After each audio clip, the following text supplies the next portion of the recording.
Si vous vous êtes déjà assis dans une pièce pleine de rire et que vous vous êtes quand même senti comme un fantôme, cette histoire est pour vous. Cela a commencé avec la tache de vin rouge, un ovale parfait imbibant le lin blanc à côté de mon assiette intacte.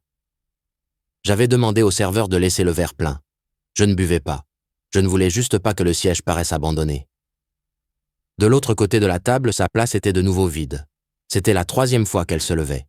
D'abord pour saluer quelqu'un des RH, puis pour complimenter la robe de quelqu'un, et maintenant, elle était penchée sur le balcon, bavardant avec le même type qu'elle avait un jour qualifié de étrangement dragueur. C'était le gala annuel d'automne de mon entreprise. J'avais aidé à l'organiser. J'avais choisi le lieu. J'avais même commandé des options végétariennes supplémentaires pour que Dana n'ait pas à faire semblant de manger quelque chose juste pour être polie. Et elle ne m'avait même pas regardé une seule fois depuis son arrivée. La salle bourdonnait de conversations de tintement de verre et d'un DJ passant des remixes de synth-pop de chansons que j'aimais autrefois. Chaque table était pleine. Chaque table, sauf la nôtre, avait des couples qui parlaient, riaient et existaient ensemble. Je suis resté assis là, le bouton de mon blazer trop haut et ma serviette pliée trop parfaitement, et j'ai réalisé quelque chose que personne ne veut admettre. Parfois, être oublié n'arrive pas soudainement. Parfois, cela se produit un petit silence à la fois. Un haussement d'épaule, « je reviens tout de suite ». Un regard manqué. Je l'ai observé du coin de l'œil. La façon dont elle a touché sa manche s'est penchée un peu trop près. A ri une seconde de trop. J'ai reconnu ce rire. Il était à moi, autrefois. La musique a changé. Mon patron a tapé avec une cuillère sur un verre annonçant un toast. Les gens se sont rassemblés. Je me suis levé m'attendant à ce qu'elle revienne, qu'elle se glisse de nouveau dans sa chaise, comme si elle appartenait à mes côtés. Elle ne l'a pas fait. J'ai levé mon verre seul, et quand je me suis retourné pour la chercher, pour voir si elle s'était peut-être juste laissée prendre dans une conversation, elle était partie. Pas dans le couloir, pas dans les toilettes, nulle part près de la nourriture ou du bar. Puis je l'ai revue sur le balcon, juste elle et lui. Pas de foule, pas de raison, pas d'excuse. C'est là que quelque chose en moi a basculé. Pas de la colère, pas de la tristesse, juste du calme. Je suis sorti de la salle de bal sans faire d'esclandre, sans claquer quoi que ce soit, simplement silencieusement, comme quelqu'un qui ne voulait pas gâcher l'ambiance d'une fête qui n'était pas la sienne. J'ai pris l'ascenseur pour descendre. Je me suis assis dans le hall et j'ai attendu pas elle le SMS. Et bien sûr, 20 minutes plus tard, où es-tu allé? Soudain, j'existais de nouveau parce qu'elle pensait que j'étais parti, mais ce n'était pas le cas. Pas encore. Et ce que j'ai vu à mon retour quand je suis revenu silencieusement dans cette salle scintillante, comme un fantôme au cœur battant, a tout changé. Au moment où je suis revenu dans la salle de bal, quelque chose d'étrange s'est produit. Personne n'a remarqué. Ni elle, ni le type avec qui elle était, pas même le serveur qui s'était excusé plus tôt d'avoir renversé de l'eau sur ma chaussure. J'étais de nouveau invisible dérivant entre les groupes de collègues et de conjoints, comme si je n'appartenais pas à l'événement que j'avais contribué à créer. Mais c'était peut-être là le but. Je ne me sentais plus à ma place, ni à la fête, ni avec elle. Je ne me suis pas dirigé directement vers eux. Je suis resté sur le côté près de la table des desserts. De là, j'avais une vue dégagée sur le balcon. Et elle était là, Dana, riante encore, à quelque chose qu'il avait dit, repoussant ses cheveux derrière son oreille, de cette façon qui signifiait toujours qu'elle était nerveuse ou qu'elle flirtait. Je l'ai regardée tenir son verre de vin d'une main et toucher son épaule de l'autre, presque comme si elle avait oublié quelle bague elle portait. Je ne pouvais pas entendre leurs paroles, mais je n'en avais pas besoin. Son langage corporel criait des choses que j'aurais aimé ne pas avoir appris à lire si bien. Et puis, il s'est penché. Ce n'était pas un baiser, mais c'était proche.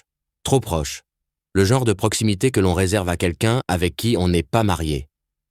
Quelque chose en moi voulait foncer et exiger des réponses. Mais le reste de moi, la partie la plus honnête, savait qu'il valait mieux ne pas le faire. Dana ne me donnerait pas de réponse. Elle me donnerait des dérobades. Elle me dirait que j'imaginais des choses que je faisais encore, mon cinéma. Alors à la place, j'ai sorti mon téléphone et j'ai pris une photo. Pas par vengeance, pas pour avoir un avantage, juste parce que j'avais besoin d'une preuve que je ne perdais pas la tête. J'avais besoin de pouvoir la regarder demain et me dire « c'est réel, c'est arrivé ». Puis j'ai fait quelque chose que je n'aurais jamais cru faire. Je me suis approché de notre table, j'ai attrapé sa pochette et j'ai quitté la salle de bal une 2e fois. Mais je ne suis pas allé loin. J'ai attendu à l'extérieur assis, à l'une de ces tables hautes de terrasse, avec une lampe chauffante bourdonnant au-dessus de moi. Je lui ai envoyé un texto. « J'ai laissé ton sac sur la table. Je pars. Félicitations pour la nouvelle promotion. Toi et Calvin formez une super équipe. » Envoyé. Rien de plus. Je n'ai pas dit que je plaisantais. Je ne lui ai pas demandé de sortir. Je n'ai pas expliqué le message. 10 minutes plus tard, elle est apparue, seule, toujours radieuse, toujours parfaite. Elle a regardé autour d'elle avec ce même air mi-paniqué, mi-agacé qu'elle avait l'habitude d'avoir quand elle perdait son téléphone. Quand elle m'a enfin repéré, sa bouche s'est ouverte, mais aucun son n'en est sorti. Elle s'est approchée de moi lentement, ses talons claquant comme un métronome, et a dit « Quel est ton problème ?» C'était sa première phrase. Pas « Tu vas bien ?» Pas « Je suis désolé ». Je suis resté assis. « Dis-moi toi, tu avais l'air heureuse ce soir, mais pas avec moi. » Elle a levé les yeux au ciel et a croisé les bras. Et pendant un instant, j'ai su qu'elle choisissait entre une douzaine de mensonges, essayant de décider lequel j'étais assez stupide pour croire. On parlait juste. Meryl Bonsan, c'est une fête. Tu es si peu sûr de toi. Voilà. Le mot qu'elle utilisait toujours quand elle voulait me faire sentir petit peu sûr de moi. Comme si le problème était ma perception, pas ses actions. Je t'ai regardé m'ignorer pendant 2 heures, ai-je dit calmement. Tu n'as même pas applaudi pendant le discours. Tu ne m'as pas cherché une seule fois. J'ai disparu et tu ne l'as remarqué qu'une fois que j'étais parti. Sais-tu ce que ça fait ? Elle n'a pas répondu. Elle a juste secoué la tête et a dit quelque chose que je n'oublierai jamais. Tu ramènes toujours tout à toi. C'est là que j'ai su que quoi que ce mariage ait pu être, ce n'était plus ça. Je n'ai pas pleuré. Je n'ai pas crié. Je me suis juste levé, je lui ai tendu la pochette et j'ai dit « La prochaine fois, viens seul. Ça nous évitera des ennuis à tous les deux. » Puis je suis parti pour de bon. Pas avec une musique dramatique, pas avec un claquement de porte, juste le bruit silencieux de chaussures sur le béton et une prise de conscience plus lourde que tout ce que j'avais jamais porté. Mais ce n'était pas la fin. Ce qui s'est passé le lendemain matin allait tout bouleverser, parce que quelqu'un d'autre avait aussi regardé ce balcon et ils ont vu quelque chose que même moi je n'avais pas vu. Je n'ai pas dormi cette nuit-là. Je ne le dis pas dans le sens poétique de « je suis resté éveillé à réfléchir ». Je veux dire que je n'ai littéralement pas dormi. Je me suis assis au bord du lit pendant que Dana ronflait légèrement à côté de moi, ignorant que j'avais passé des heures à regarder le plafond, essayant de me convaincre que ce que j'avais vu n'était pas ce que je pensais. Que tout n'était qu'une combinaison tordue de jalousie et de malentendus, comme elle le dit toujours quand je deviens trop sensible. À 5h17, j'ai abandonné et je me suis habillé en silence. J'ai préparé une cafetière non pas parce que j'avais besoin de caféine, mon corps était déjà en état d'alerte maximale, mais parce que j'avais besoin de quelque chose de normal à faire de mes mains. Le plan était d'aller travailler tôt. Je voulais de l'espace du temps une routine. Mais le destin, ou quelque chose de pire, en avait décidé autrement. Juste avant de partir, j'ai vérifié mes emails pour vider ma boîte de réception, pour avoir le sentiment de contrôler quelque chose. C'est là que je l'ai remarqué. Un fil de discussion transféré automatiquement, intitulé « Rue Photos de Langston, prise de vue du balcon ». Le nom ne m'a pas interpellé au début. Il provenait du photographe de l'événement, un indépendant que notre entreprise avait engagé. Il était censé aller à l'équipe des médias, mais pour une raison quelconque, parce que j'étais l'un des coordinateurs de la planification, il a également atterri dans ma boîte de réception. Je l'ai ouvert. La photo était nette. Dana en plein rire, se tenant trop près de Calvin, sa main reposant un peu trop bas sur son dos, sa tête inclinée, exposant son cou, comme si elle accueillait son attention. Derrière eux, les lumières de la ville et les ombres. Et dans le coin du cadre, mon visage ne les regardant pas, n'observant pas juste moi, flou, m'éloignant de la porte de la salle de bal. Je ne savais pas comment décrire ce que cette image m'a fait. C'était une preuve, oui, mais c'était aussi une prophétie. Comme si l'univers avait pris un instantané de la seconde exacte où j'ai lâché prise sans m'en rendre compte. Mais le comble, la partie qui m'a retourné l'estomac, c'est qu'en dessous de la photo se trouvait une réponse de Calvin. Il avait écrit « Ce moment, cependant », et Dana avait répondu « Ha ha, grillé ! Espérons que mon mari n'ait rien remarqué. » Le tout a été transféré involontairement. L'intégralité du fil de discussion était destinée à la sélection de photos de l'équipe des médias, mais le client de messagerie avait eu un bug, s'était auto-rempli ou je ne sais même pas. Je suis resté là à regarder ces mots. Espérons que mon mari n'ait rien remarqué. Pas, il a mal compris. Pas, nous ne voulions rien dire. Pas même une once de remords. Juste un clin d'œil numérique et le souhait que je sois encore assez naïf pour tout avaler. Je ne suis pas allé travailler. Je ne suis même pas monté dans la voiture. Je suis resté assis à la table de la cuisine pendant plus d'1 heure écoutant le bruit de la cafetière qui goûte comme si elle décomptait quelque chose, comme si elle savait ce que j'allais faire. À 6h43, Dana est entrée dans la cuisine enveloppée dans un peignoir, s'étirant comme si elle n'avait aucun poids au monde. Elle m'a fait le même sourire désinvolte qu'elle fait toujours après une bonne nuit à être le centre de l'attention. Puis elle s'est figée en voyant l'ordinateur portable ouvert la photo sur l'écran et le fil de discussion en dessous. « D'où tu sors ça ?» a-t-elle demandé la voix trop calme. « Est-ce que ça a de l'importance ?» ai-je dit. Elle s'est déplacée lentement, prudemment, comme si j'étais une sculpture de verre qu'elle ne voulait pas heurter trop fort. « Ce n'est pas ce que tu crois. » Je n'ai pas répondu parce que je savais déjà que c'est ce que les gens disent quand c'est exactement ce que l'on croit. Elle a essayé à nouveau s'asseyant en face de moi. « Calvin plaisante toujours comme ça. Tu sais comment il est. »« Bien sûr, » ai-je dit. « Mais toi ?» Elle a cligné des yeux prise au dépourvu. « Qu'est-ce que tu veux dire ?» Quel genre de personne plaisante comme ça avec un collègue à propos de son mariage? Quel genre de personne appelle ce moment grillé comme si c'était un petit secret amusant? Quel genre de personne s'inquiète de savoir si son mari a remarqué, au lieu de savoir s'il souffre? Elle me regardait comme si elle ne me reconnaissait plus. Peut-être qu'elle ne le faisait pas, parce que pour la première fois depuis des années, je n'essayais pas d'arranger les choses. Je n'expliquais pas la douleur. Je n'essayais pas d'être le plus grand. Je la regardais simplement comme si je regardais une étrangère qui empruntait le visage de ma femme depuis longtemps. Elle n'a répondu à aucune de ces questions. Au lieu de cela, elle s'est levée et a marmonné « Tu exagères. Je ne vais pas me faire interroger pour un stupide email. » Et sur ce, elle a quitté la cuisine comme si c'était un inconvénient mineur qu'elle pouvait ignorer assez longtemps. Mais je n'ai pas bougé. Je suis resté assis en silence et j'ai commencé à planifier, car si elle ne prenait pas cela au sérieux, alors peut-être que quelqu'un d'autre le devrait. Et j'avais déjà une photo.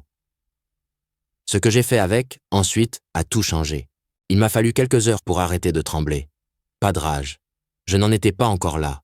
Je ne jetais pas d'objets, je ne faisais pas les 100 pas, je ne criais pas dans une serviette. C'était quelque chose de plus froid que la rage.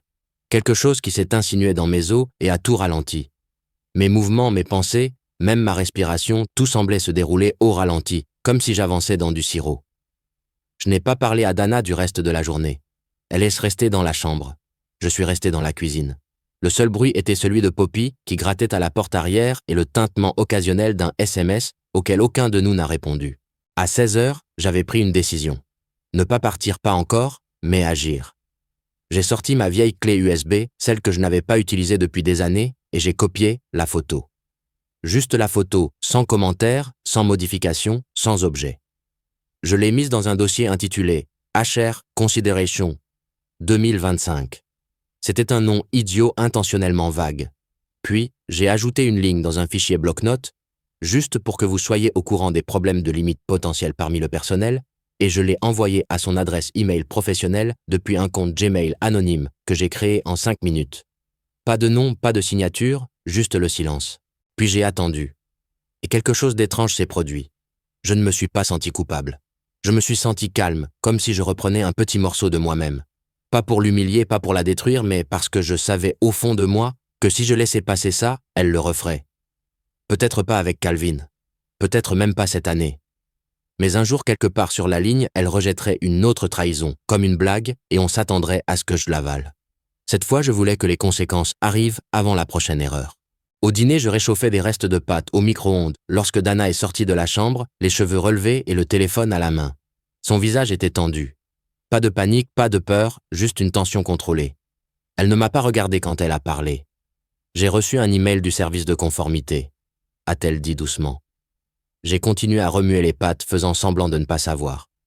Oui, ils ont dit que quelqu'un avait soumis une photo anonymement de l'événement. Ils ont dit que cela pourrait être inapproprié. « Oh !»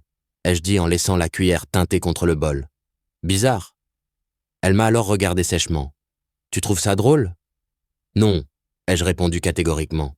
Je pense qu'il était temps. Et sa bouche s'est ouverte puis s'est refermée. Elle cherchait l'angle, le point de levier où elle pourrait retourner la situation et en faire mon problème. Mais il n'y avait plus rien à exploiter.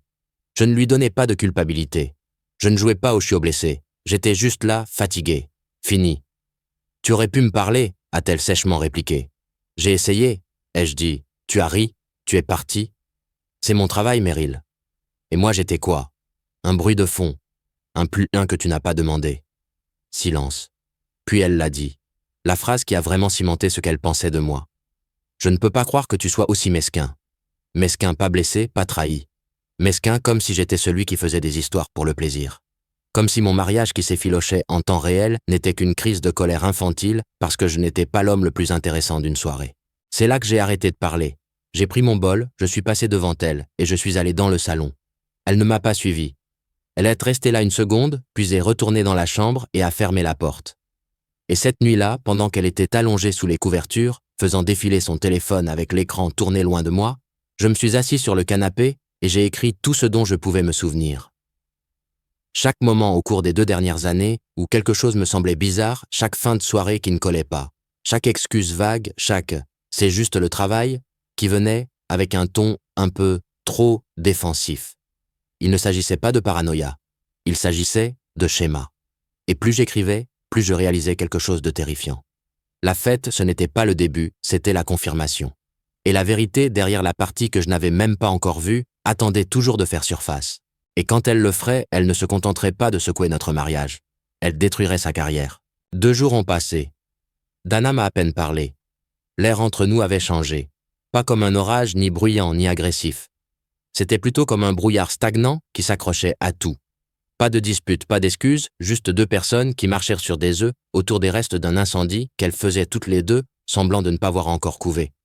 Je n'avais parlé à personne de l'email que j'avais envoyé à son entreprise. Je ne voulais pas de sympathie et je ne voulais certainement pas de conseils. La plupart des gens ne comprennent pas ce que c'est que de voir son mariage pourrir de l'intérieur alors que l'extérieur a encore l'air assez impeccable pour être posté sur Instagram. Mais le 3e jour, quelque chose s'est produit qui a fait déraper toute la situation dans une direction complètement nouvelle. J'ai reçu un message de Calvin. Ce n'était pas un email. C'était un message direct sur LinkedIn, de tous les endroits possibles, une plateforme que je n'avais pas consultée depuis des semaines. Son nom est apparu avec ce ton de notification professionnelle fade, comme s'il s'agissait simplement d'un autre recruteur ou d'une recommandation. Mais dès que j'ai lu sa première phrase, mon estomac s'est noué. « Meryl, je pense que nous devrions parler. Cette situation devient incontrôlable. » Je l'ai regardé fixement pendant un long moment. Je n'ai pas répondu. Pas tout de suite. J'ai fermé l'onglet « Les rouverts » puis l'ai refermé une fois de plus. Je me suis éloigné de mon bureau, j'ai fait les 100 pas dans le couloir, je suis revenu et j'ai relu le message une douzaine de fois. Il était poli, prudent, du genre de ton que l'on emploie quand on n'est pas sûr que l'autre personne tienne un couteau ou une poignée de main. J'ai finalement répondu 4 heures plus tard, de manière brève et sèche. « De quoi veux-tu parler exactement ?» Sa réponse est venue rapidement. « Je ne voulais pas créer de problèmes entre toi et Dana. Je pense que les choses ont été mal interprétées, mais avec les RH maintenant impliqués, je sens que je dois clarifier les choses. Face à face, si tu es ouvert à cela. Clarifier les choses. Mal interpréter. » Encore ce mot. Il voulait une réunion. J'aurais dû dire non. J'aurais dû supprimer le message et le bloquer. Mais quelque chose en moi, peut-être le masochiste, peut-être la partie encore désespérée de clarté, a accepté. Nous avons choisi un lieu neutre, un café, non loin de mon bureau. En milieu de journée, beaucoup de passages, rien de dramatique. Il est arrivé 10 minutes en avance. Bien sûr qu'il l'a fait. Il portait la même tenue soignée décontractée et cool que je me souvenais du gala. Montre à bracelet en cuir manche retroussée, une eau de Cologne charmante mais pas menaçante. J'ai détesté à quel point tout cela semblait répété. Il s'est levé à mon approche et m'a tendu la main comme si nous étions 2 professionnels se rencontrant pour discuter des performances du 4e trimestre. Je l'ai serré, mais ne me suis pas assis immédiatement. « Je ne suis pas là pour me disputer », a-t-il commencé. « Je veux juste expliquer. » Je n'ai pas demandé d'explication, ai-je dit sèchement, mais je me suis quand même assis. Il a hoché la tête comme s'il s'attendait à de la résistance. « Écoute, Dana et moi nous sommes amis. Oui, nous flirtons parfois, c'est juste sa façon d'être, c'est inoffensif. » Inoffensif pour qui ? Il a fait une pause. Je n'ai pas franchi de ligne, Meryl. Je me suis penché en avant. Alors pourquoi les RH t'ont-ils contacté ? Il a hésité juste assez longtemps pour que je le remarque. Parce que quelqu'un leur a envoyé une photo hors contexte. Ça avait l'air pire que ce que c'était. Hors contexte, ai-je répété. Le contexte, c'était ma femme se penchant vers toi, te touchant, pendant que j'étais à quelques mètres de là, ignorée toute la nuit. Quelle partie penses-tu a été mal comprise ? Il s'est passé une main dans les cheveux et a baissé le regard. Je ne veux pas que les choses tournent mal, ni pour elle, ni surtout pour moi. Et cette phrase a été la première chose honnête qu'il ait dite. Il n'était pas là pour faire la paix, il était là pour se protéger. Je me fiche de ce qui t'arrive, ai-je dit la voix basse et ferme, mais je me soucie de la vérité. Et en ce moment, la vérité est enfouie sous des mois de secrets désinvoltes et d'amnésie opportune. Alors à moins que tu n'aies quelque chose de réel à dire, cette conversation est terminée. Je me suis levé. Il ne m'a pas arrêté, mais juste avant que je me retourne pour partir, il a dit quelque chose qui m'a glacé sur place. Elle m'a dit que tu savais déjà pour Chicago. Je me suis retourné lentement. Quoi? Il a cligné des yeux. Attends, tu ne sais pas. De quoi parles-tu? Il a pâli instantanément. Sa main s'est agrippée au bord de la table, comme s'il venait de réaliser qu'il avait glissé. Je pensais qu'elle t'avait dit. Je n'aurais pas dû. Que s'est-il passé à Chicago? Il a dégluti difficilement, puis a secoué la tête. Rien. Oublie ça. Si tu ne le savais pas, oublie juste ce que j'ai dit. Mais je ne pouvais pas oublier. Et je ne suis pas rentré chez moi après ça. Je suis allé directement au bureau, je me suis enfermé dans la salle de conférence et j'ai commencé à creuser. Je me suis connecté à notre calendrier, partagé à notre historique de vol, à nos anciens emails, et c'est là que je l'ai trouvé. Une conférence d'affaires à Chicago il y a 2 mois, 3 nuits. Elle m'avait dit que c'était une retraite d'entreprise de dernière minute. Elle avait dit qu'il manquait de personnel, qu'elle serait en réunion toute la journée. Elle avait même ramené un presse-papier avec le logo d'une entreprise de logistique dont je n'avais jamais entendu parler. Je ne l'avais jamais remise en question, jusqu'à maintenant. Et assis là dans cette salle de conférence vide à regarder cet itinéraire de voyage, j'ai réalisé que le gala n'était pas la première trahison. C'était juste celle que j'avais finalement surprise. Je ne sais pas ce qui fait le plus mal. La trahison que l'on voit de ses propres yeux ou la trahison que l'on a manquée parce qu'on faisait trop confiance à quelqu'un pour même regarder. Le voyage à Chicago avait été juste sous mes yeux tout le temps. Dana m'avait même montré le reçu de l'hôtel comme si de rien n'était, comme si la transparence équivalait à la vérité. Et peut-être que cela aurait été le cas si elle n'avait pas menti sur la personne avec qui elle était. J'ai appelé l'hôtel. Je ne m'attendais même pas à ce qu'ils me donnent quoi que ce soit. Mais quand je leur ai dit que je confirmais une réservation double pour les notes de frais, ils m'ont demandé si je voulais les 2 noms sur la facture. Les 2 noms. 2 personnes, une chambre. Même pas 2 lits doubles, un lit king size. Et le deuxième nom, Calvin. J'ai remercié la femme, j'ai raccroché et j'ai regardé le mur comme s'il allait s'ouvrir et m'engloutir. Pendant tout ce temps, j'avais rejoué cette nuit au gala disséquant le langage corporel et le placement des verres de vin comme un détective désespéré avec seulement une intuition et un cœur brisé pour le guider. Et la vérité s'était déjà produite des semaines auparavant. Pendant que j'étais à la maison, en train de nourrir Poppy et de réparer un évier qui fuyait Dana, partageait un lit d'hôtel avec quelqu'un qui pensait encore que les émojis pouvaient effacer la culpabilité. Je n'ai pas pleuré. Je pensais que je le ferais. J'ai même voulu le faire, j'ai voulu la libération. La réinitialisation émotionnelle qui vient avec les sanglots jusqu'à ce qu'on ne puisse plus respirer. Mais rien n'est venu. Juste cette douleur sourde qui pressait l'intérieur de mes côtes comme un poing qui ne se desserrait jamais. Je suis resté assis dans cette salle de conférence pendant des heures. Les gens allaient et venaient, tapant sur la vitre pour voir si j'avais fini. Je leur faisais signe que non, comme si de rien n'était. Finalement, les lumières se sont éteintes automatiquement. Je ne l'ai même pas remarqué jusqu'à ce que je voie mon reflet me fixer sur l'écran noir de mon ordinateur portable. À un moment donné, j'ai réalisé que je n'étais pas en colère contre Dana pour m'avoir trompé. J'étais en colère parce qu'elle m'avait fait sentir petit pour l'avoir soupçonné. Pendant des mois, peut-être plus longtemps, elle m'avait dépeint comme paranoïaque, hypersensible, dramatique, alors qu'elle était en train de se construire une toute autre vie de l'autre côté de la frontière de l'État. Une version d'elle-même qu'elle n'a jamais ramenée à la maison. Une version qui riait plus fort, s'habillait différemment, touchait le bras de quelqu'un d'autre quand elle était nerveuse. Quand je suis finalement rentré chez moi cette nuit-là, la maison était sombre, à l'exception de la lumière de la cuisine. Dana était assise à la table avec une tasse de thé et ce regard qu'elle prenait toujours quand elle pensait être la victime. Comme si elle préparait un plaidoyer final pour un tribunal qu'elle supposait déjà avoir gagné. « J'ai entendu dire que tu as rencontré Calvin », a-t-elle dit. Je n'ai pas répondu. J'ai posé mes clés sur le comptoir, j'ai ouvert le réfrigérateur, je l'ai refermé sans rien prendre. Tu es passé dans mon dos, tu as envoyé un email aux RH, tu as déterré quelque chose qui n'était même pas réel. C'était assez réel pour un hôtel, ai-je dit. Son visage n'a pas bougé. Pas de tressaillement, pas de fissure. Que veux-tu que je dise, Meryl? Que c'était une erreur, que je le regrette? D'accord, je le regrette. Mais je ne pensais pas que tu allais vraiment chercher. Tu n'es pas du genre. J'ai cligné des yeux. Qu'est-ce que ça veut dire? Elle a expiré lentement, comme si elle était déçue que je n'ai pas encore compris. Tu es le genre de gars qui reste, qui pardonne, qui écrit de longs emails sur ses sentiments et qui surexplique tout pour maintenir la paix. Je n'ai jamais pensé que tu te mettrais assez en colère pour faire quelque chose. Voilà, c'était la vérité. Elle ne m'avait pas trompé parce qu'elle ne m'aimait pas. Elle m'avait trompé Parce qu'elle pensait que je ne ferais rien à ce sujet, parce que j'étais sûr. Prévisible. Trop doux pour affronter. Trop fidèle pour partir. Elle s'est levée alors prenant une gorgée de thé, comme si c'était une soirée agréable et non le dénouement de tout ce que nous avions construit. Je suppose que je t'ai mal jugé. J'ai souri et pas du genre triste et brisé que je lui avais donné une douzaine de fois auparavant. Ce sourire était autre chose. Oui, ai-je dit, tu l'as fait. Je n'ai pas dormi dans notre chambre cette nuit-là. J'ai pris une couverture et je suis allé dans la chambre d'amis et j'ai fermé la porte. Mais je ne me suis pas contenté de m'allonger. Je suis resté éveillé à écrire quelque chose. Pas une lettre, pas un adieu. Une chronologie. Chaque mensonge, chaque demi-vérité, chaque date qui ne collait pas, chaque reçu, chaque excuse, chaque indice que j'avais écarté par amour.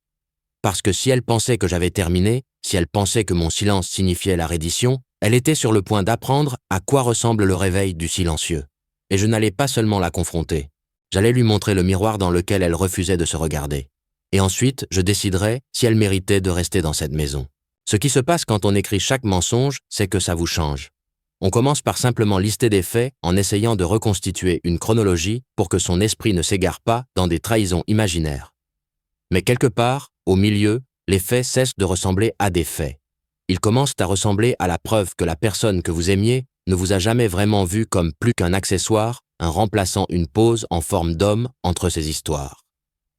Au moment où j'ai fini de taper, il était plus de 3 heures du matin. Je n'avais pas seulement une chronologie, j'avais un dossier. Pas au sens juridique. Je ne me préparais pas pour un procès, mais au sens humain, au sens de « voilà qui je suis et ce que j'ai toléré depuis ». C'était la chose la plus claire que j'ai jamais écrite.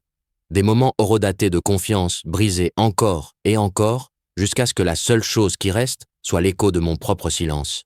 Ce matin-là, je l'ai imprimé 4 pages soigneusement formatées. Je l'ai mis dans une enveloppe blanche ordinaire et je l'ai laissé sur le comptoir de la cuisine avant de partir au travail. Pas de mots, pas d'explications. Si elle avait des questions, elles étaient déjà répondues dans la chronologie. J'ai passé la majeure partie de cette journée de travail dans un étrange entre-deux émotionnel. Pas en colère, même plus triste. Je me sentais vide, mais pas de manière déprimante, plutôt comme un verre vide juste avant d'être rempli de quelque chose de nouveau. Il y avait ce calme sentiment de préparation qui bourdonnait sous ma peau, comme si j'étais enfin au bord de ma propre vie à nouveau. À midi, Dana n'avait pas envoyé de texto. À 15 heures, toujours rien. Au moment où je suis entré dans l'allée, j'ai vu l'enveloppe maintenant ouverte et légèrement froissée sur la table de la cuisine. Elle faisait les 100 pas, son expression illisible, mais ses yeux étaient différents. Pas coupable, pas honteux, paniqué. « Tu as tout fouillé ?» a-t-elle demandé avant même que je pose mes clés. « Non », ai-je dit calmement. « Tu as tout fouillé ? Je l'ai juste documenté. » Elle a essayé de rire, mais ça a sonné faux. Qu'est-ce que c'est censé être Meryl ? Une sorte de manifeste dramatique. C'est un enregistrement pour nous deux, pour que lorsque ça empirera et ça empirera, nous n'aurons pas à deviner comment c'est arrivé. Nous le saurons. Sa mâchoire s'est crispée. Alors c'est ça. Tu essaies de monter un dossier contre moi pour des textos, des regards et un week-end stupide. Tu crois que c'est une question d'un week-end ? J'ai secoué la tête. C'est une question d'années, de la façon dont tu m'as fait sentir fou de remarquer la distance, de la façon dont chaque fois que je tendais la main vers toi, tu te retirais juste assez pour me garder dans l'espoir. C'est de la façon dont tu as transformé ma loyauté en une laisse. Sa voix s'est élevée. Tu déformes tout. On était juste dans une impasse. Tous les couples traversent une mauvaise passe. Mais toi, tu te transformes en quelqu'un qui observe depuis les coins, prend des captures d'écran et se comporte en martyr. Non, ai-je dit plus fort maintenant.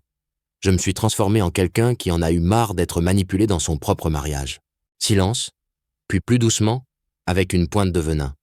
Alors quoi ? Tu veux divorcer maintenant ? C'est ça. Je n'ai pas répondu tout de suite parce que la vérité est que je ne savais pas.